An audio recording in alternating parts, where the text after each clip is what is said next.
নমস্কার বন্ধুরা, আপনারা সবাই কেমন আছেন? আশা করি ভালো আছেন। আমিও খুব ভালো আছি। আজকে আবারও একটি নতুন রেসিপি নিয়ে আপনাদের মাঝে চলে এসেছি। আজকে আমি বানিয়ে দেখাবো মুগ ডালের বড়া দিয়ে নিরামিষ সজনে ডাঁটা আলু দিয়ে তরকারি। তাহলে রান্নাটা শুরু করা যাক। এখানে আমি মুগ ডাল ভিজিয়ে রেখেছিলাম, তারপরে আমি বেটে নিয়েছি মিক্সার গ্রাইন্ডার দিয়ে। আপনারা চাইলে শিল বাটা দিয়েও বেটে নিতে পারেন।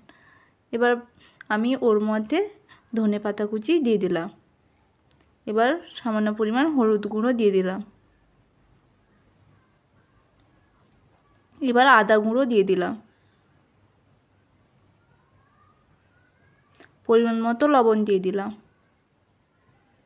এবার কাঁচা লঙ্কা কুচি দিয়ে দিলাম। দিয়ে ভালো করে আমি মিশিয়ে নিব। এখানে আমি 3 চামচের মতো বেসন দিয়েছি। দিয়ে ভালো করে আমি মেখে নিব। এবার তেল গরম হয়ে গেছে, এবার বড়াগুলোকে আমি দিয়ে দিলাম।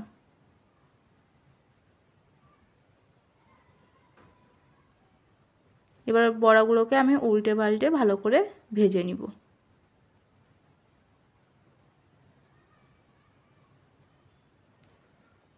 এবার বড়াগুলো ভাজা হয়ে এসছে। একই রকমভাবে আমি সমস্ত বড়া ভেজে নিব।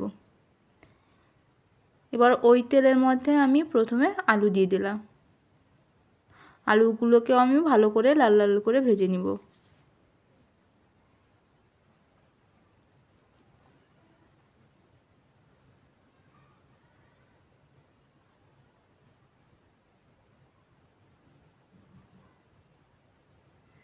আলুর মধ্যে সামান্য পরিমাণ লবণ দিয়ে দিলাম। লবণ দিয়ে ভালো করে আমি ভেজে নিব।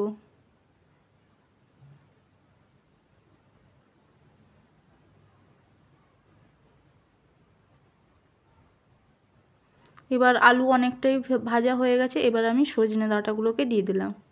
সজনে ডাঁটাগুলোকে আমি ভালো মতন ভেজে নিব।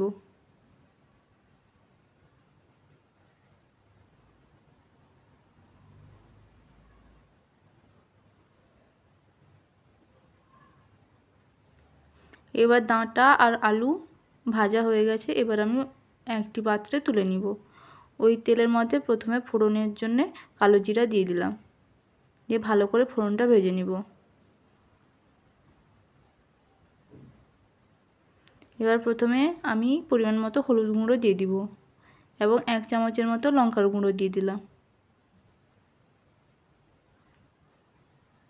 দিয়ে ভালো করে আমি মিশিয়ে নিব।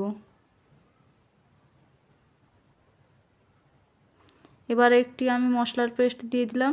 এর মধ্যে আছে বড় সাইজের একটি টমেটো, হাফ চামচ কালো সরিষা, হাফ চামচ হলুদ সরিষা, 2 চামচ পোস্ত, 3টে কাঁচা লঙ্কা, জিরা গুঁড়ো, ধনে গুঁড়ো, আদা গুঁড়ো এবং পরিমাণ মতো লবণ। এবার মশলাটাকে আমি ভালো মতন কষিয়ে নিব। এবার মশলা থেকে তেল ছেড়ে দিয়েছে। এবার এর মধ্যে আমি আলু এবং ডাঁটা দিয়ে দিলাম। দিয়ে ভালো মতন আমি কষিয়ে নিব।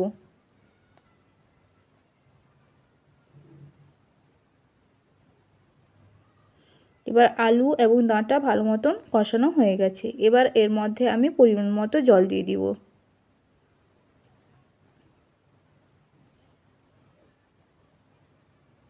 এবার জল দিয়ে আমি ভালো করে মশলার সাথে মিশিয়ে নিব।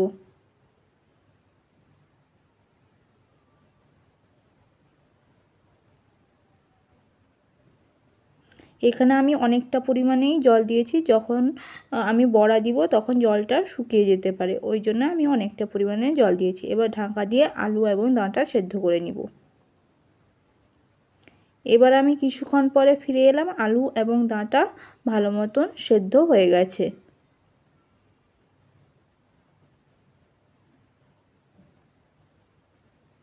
এবার ভেজে রাখা বড়াগুলো দিয়ে দিলাম। দিয়ে ভালো করে আমি মিশিয়ে নিব।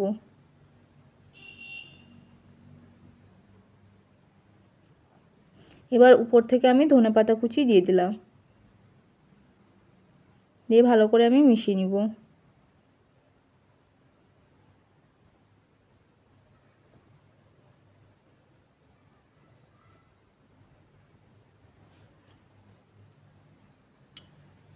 এবার আমি 1 চামচ ঘি দিয়ে দিলাম। দিয়ে আমি ঢাকা দিয়ে দিব, দিয়ে কিছুক্ষণ আমি রান্না করে নিব। এবার কিছুক্ষণ পরে ফিরে এলাম। এবার আমার তরকারিটা রেডি হয়ে গেছে।